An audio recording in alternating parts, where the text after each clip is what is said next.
Good morning आप सभी को गांव से। कल 15 अगस्त था और आज जन्माष्टमी है। 16 अगस्त का जो हम ये वीडियो शूट कर रहे हैं और सुबह से ही यहाँ काफ़ी ज़्यादा बारिश है। आप देख रहे होंगे यहाँ पे जो पीछे ठीक मेरे पीछे जो भैंस हैं, गाय हैं, बैल हैं, ये सब बांधे हुए हैं। हालांकि सुबह से बारिश हो रही है। कल के पूरे दिन पे बारिश नहीं थी तो काफ़ी ज़्यादा गर्म हो चुका था। तो आजकल पहाड़ों में मौसम ऐसा है कि अगर बारिश नहीं हो रही है तो गर्म हो जा रहा है, और अगर बारिश हो रही तो इतनी ज़्यादा बारिश हो रही तो आप कुछ इतनी ज़्यादा बारिश हो रही है कि आप कुछ कर नहीं सकते हैं। तो कुछ इस प्रकार का फ़िलहाल माहौल है। तो लोग अभी अंदर ही हैं क्योंकि कुछ करने को नहीं है, बारिश में क्या कर सकते हैं। और कल से ही हमने गांव में लाइब्रेरी जो हम सोच रहे थे स्टार्ट करने की, वो स्टार्ट कर ली है। और एक रीडिंग कल्चर को हम बढ़ावा देने के लिए सोच रहे थे। अब शायद जो है उसको मेंटेन करके चलेंगे। और कल दिन भर कोई ना कोई लाइब्रेरी में था पढ़ने के लिए।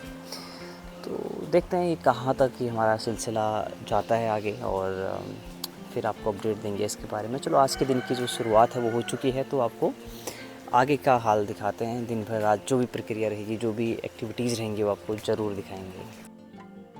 आवाज़ लाइब्रेरी चेंज ला सकती है पूरे गांव में, सारे बच्चों में, युवाओं में। एक पढ़ने का जो रीडिंग कल्चर है उसको हम डेवलप कर सकते हैं इससे। ये लाइब्रेरी लोगों को पढ़ने के लिए मोटिवेट करेगी। और जैसे कि हमने एक गांव में लाइब्रेरी खोली है, अगर सारे लोग अपने गांव में ऐसा ही कदम उठाएं तो वहाँ के जो यूथ हैं, बच्चे हैं, उनके अंदर एक रीडिंग कल्चर डेवलप किया जा सकता है। और ये एक बहुत अच्छा कदम है। जैसे कि आज हमने अपने गांव रालखेत से स्टार्ट किया है, तो आगे चल के ये एक मोटिवेशन बन सकता है, प्रेरणा बन सकती है उन लोगों के लिए जहाँ पे सुविधाएं कम हैं। बच्चों के लिए ना बुक्स हैं, ना इंटरनेट है, वहाँ पे लाइब्रेरी खोली जा सकती है और छोटे छोटे बच्चों में, यूथ में पढ़ने का एक जो रीडिंग कल्चर है उसको डेवलप किया जा सकता है। तो अभी मैं बैठा हूँ आवाज़ लाइब्रेरी में, जो कि हमारे गांव में खोला गया है कमल सर के द्वारा। तो ये लाइब्रेरी एक नया इनिशिएटिव लिया गया है गांव के युवाओं को पढ़ाई के प्रति जागरूक करने का। और इसके साथ साथ ही ये रीडर्स को नई नई किताबें दिलाने के लिए भी काफ़ी सहयोग में लाया जा रहा है। जैसे कि आप देख सकते हैं पीछे मेरे बहुत सारी किताबें भी हैं, और एक किताब जो मैं बहुत टाइम से खुद पढ़ना चाहता था और पर मेरे पास नहीं थी, वो भी मुझे यहाँ मिली। यह हरमन हेस की सिद्धार्था। काफ़ी अच्छी किताब है और काफ़ी अच्छा माहौल है लाइब्रेरी का। तो जैसे कि मैं पिथौरागढ़ में पढ़ाई करता हूँ और वहीं मैं थोड़े होम ट्यूशन्स भी पढ़ाता हूँ, और साथ साथ में पिथौरागढ़ में भी लाइब्रेरी जाते रहता हूँ और मुझे काफ़ी किताबें पढ़ने का भी शौक़ है। लेकिन अगर हम देखें तो गांव में जब से हमने इनिशिएटिव लिया है, आज मेरे को 2-3 दिन हो गए हैं यहाँ पर बैठ के पढ़ने में, तो माहौल काफ़ी अलग है। क्योंकि अगर हम पिथौरागढ़ की बात करें तो वहाँ पर जैसे कि बहुत सारी गाड़ियाँ चलती हैं, बाहर का शोर ज़्यादा रहता है, तो लाइब्रेरी के अंदर बैठने के बाद भी कहीं ना कहीं थोड़ा सा नॉइज़ बाहर से आता रहता है। लेकिन अगर हम गांव की बात करें तो काफ़ी शांत वातावरण है। अगर आप बाहर से सुनेंगे तो चिड़िया की चहकने की और नेचुरल साउंड आ रही है, तो एक काफ़ी सुकून देने वाला एक सूदिंग साउंड रहता है बाहर। और वहाँ की बहुत ज़्यादा लोग हल्ला भी नहीं करते हैं, तो पढ़ने के लिए काफ़ी अच्छा माहौल यहाँ पर मिल जाता है। मेरा नाम नीरज है। मैं कल से एक किताब पढ़ रहा हूँ। ये किताब है और इसमें वो कछुआ और वो खरगोश की कहानी है, और उनकी दोनों की रेस हो रही है इसमें। ये इन दोनों की रेस हो रही है। तो अगर हम बात करें अगर अन्य गाँव की जो बहुत रिमोट एरिया में हैं, तो उन गाँव में जो बच्चों के लिए काफ़ी अच्छा माहौल नहीं मिल पाता है और उन्हें कुछ इस तरह का वातावरण देखा भी नहीं होता है। तो अगर हम उनको ऐसी कुछ छोटी सी लाइब्रेरी प्रोवाइड कराएंगे तो ये काफ़ी आकर्षक का केंद्र बनी रहती है। क्योंकि गांव के बच्चों ने काफ़ी हद तक ऐसी चीज़ें देखी नहीं होती है, एक बहुत डेकोरेटेड लाइब्रेरी जहाँ पर किताबें काफ़ी अच्छी अच्छी मिलती हैं, तो लोग कहीं ना कहीं उससे प्रेरित होते हैं। और हाल ही में मैं एक वीडियो भी देख रहा था जो कि एक यूट्यूबर ने बनाया था। तो वो कहीं नॉर्थ ईस्ट के एक छोटे से रिमोट एरिया के गांव में गए थे, और वहाँ पर गांव में एक ओपन लाइब्रेरी थी, और वहाँ के बच्चे जो कि काफ़ी रिमोट एरिया में रहने के बावजूद भी चीज़ों से बहुत हद तक परिचित थे।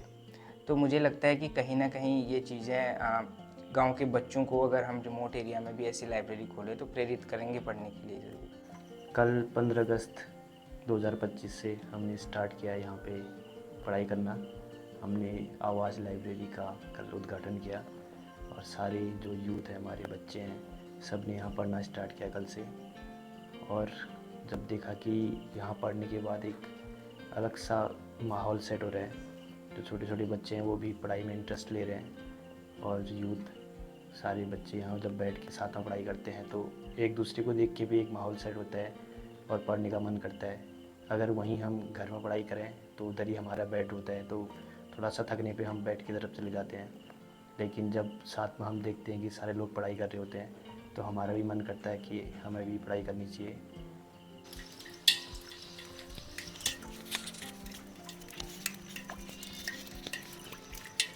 रीडिंग कल्चर इसलिए भी इम्पोर्टेंट है कि लोग जान पाएँ कि हम उनके अंदर क्या चल रहा है, देश दुनिया में क्या चल रहा है, हम कहाँ हैं और कितने पीछे हैं। गाँव में अक्सर आपने देखा होगा कि पढ़ाई उतनी अच्छी होती नहीं है, लोग उतने एजुकेटेड होते नहीं हैं, तो गाइडेंस की कमी रहती है, बुक्स मिलना डिफ़िकल्ट है। तो गांव में एक छोटा सा हमारा प्रयास है कि गांव में एक ऐसी छोटी सी लाइब्रेरी खोली जाए जहां पे एटलीस्ट ऐसी कुछ इंपॉर्टेंट बुक्स रखी जाए जो हर किसी को पढ़नी चाहिए।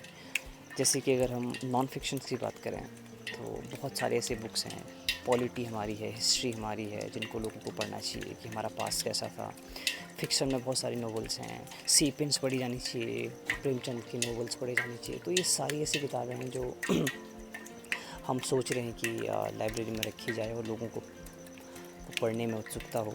आज के डिजिटल युग में पढ़ना जो हो चुका है वो एक काफ़ी एक रेयर थिंग है, क्योंकि लोग डिजिटल में डूम स्क्रॉलिंग कर रहे हैं, मतलब कि इंस्टाग्राम में लगातार स्क्रॉलिंग कर रहे हैं, यूट्यूब पे शॉर्ट्स देख रहे हैं 10 सेकंड्स 20 सेकंड 30 सेकंड्स के। जो तो हमारा जो एक बैठने का टाइम है, जो हम 1-2 घंटे बैठ के एक किताब को पढ़ रहे हैं, वो काफ़ी डिफ़िकल्ट होते जा रहा है। तो इसी पैटर्न को तोड़ने के लिए हमने गांव में एक छोटी सी लाइब्रेरी खोली है, और कल के दिन भर पे कोई ना कोई वहाँ पे था, कुछ न कुछ किताबें वो पढ़ रहे थे लोग। तो देखते हैं ये जो हमारा एक छोटा सा अथक प्रयास है कहाँ तक जाता है।